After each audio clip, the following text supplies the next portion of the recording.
find myself craving dal on a lot of days throughout the year, but this masoor dal in particular speaks to me in late winter.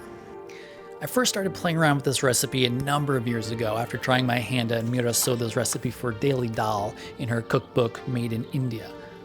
I had a really memorable eye-opening moment when I cooked that recipe. It was the first time that I realized that the combination of turmeric and tomato is an all-timer.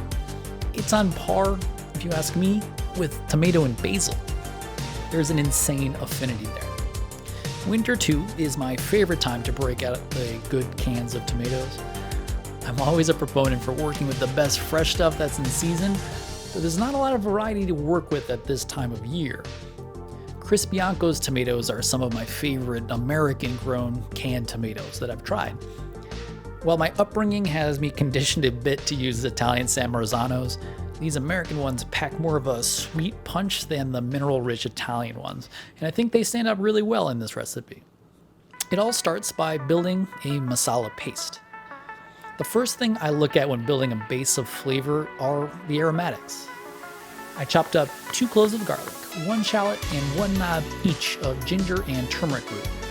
Then I toasted a combination of Kashmiri and Teja chilies along with these Massachusetts-grown arbol chilies that strangely don't have any heat.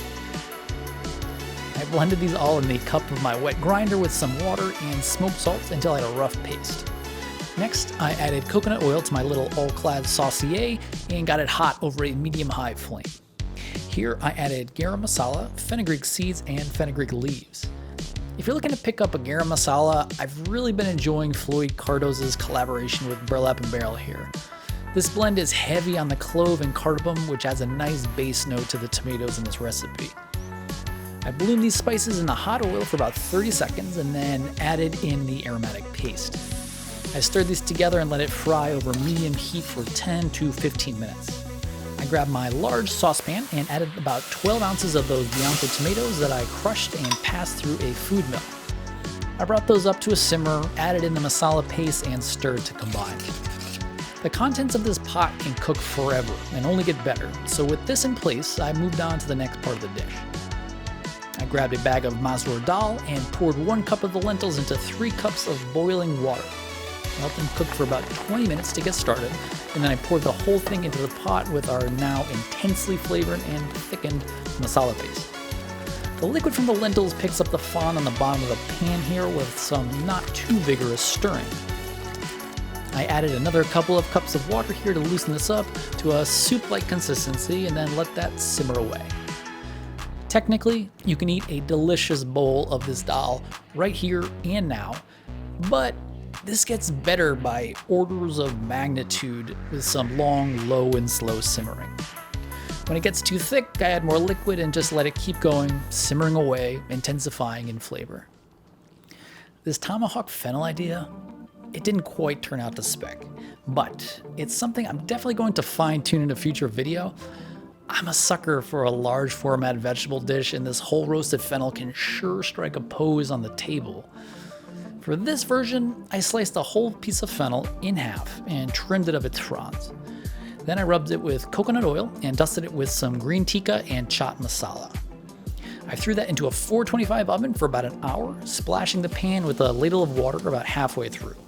I pulled it out when it was crispy on the outside and the bulb was knife tender. Now, I love a bowl of basmati to go along with my dal, but I wanted to mess around with some gluten-free bread this time. I make these stupid easy cassava tortillas for countless meals, and they step in for naan surprisingly well. To make sure these could match the intense umami of the dal, I thought garlic naan was the appropriate call here. I crushed 2 cloves of garlic on the cutting board with some salt until it became a paste and set that to the side. The naan dough is cassava flour, boiling water, coconut oil, and salt all mixed together along with the garlic paste until it's a smooth ball of dough. You can definitely do this by hand or with a rolling pin, but to make life easier, I grabbed my tortilla press. I made small balls of dough and pressed them between rounds of parchment paper. All the while, I had a cast iron pan over super high heat on the stove. The addition of garlic makes the dough a touch less pliable and more prone to breaking than without, but it's not very difficult to patch up or to press out a new one. I managed to peel the first few off the parchment rounds onto my hand no problem, but as the dough cooled, I found the process was easier if I just slapped the dough directly onto the pan with the parchment still attached and then peel it off. These cook fast, 30 to 45 seconds per side max. They can stick together if you stack them after they're cooked, so I layer parchment rounds between them once they come out of the pan. These are awesome, chewy, pliable, and plenty sturdy to dunk into a bowl of dal. I threw together a quick herby condiment too, because I love quick herby condiments here at KALE Robot.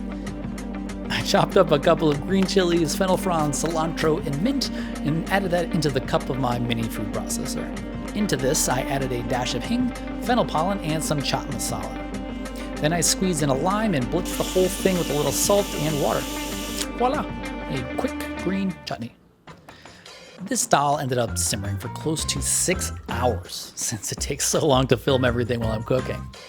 All the better though for coaxing out every bit of flavor in there.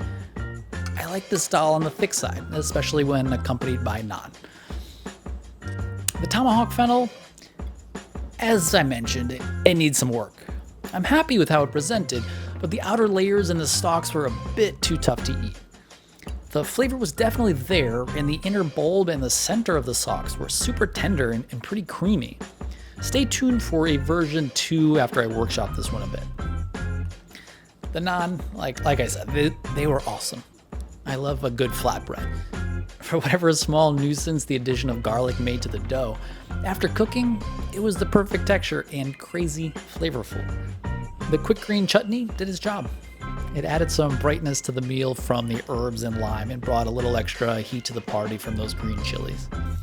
All in all, this was a damn tasty meal if I don't say so myself. Dal is one of those dishes where I always seem to feel better after eating it. Except, of course, when I inevitably eat too many bowls of it. Ultimately, it was a fine reward after a long day filming in the kitchen. It's good to be back. I'm going to see you next time. Bye now.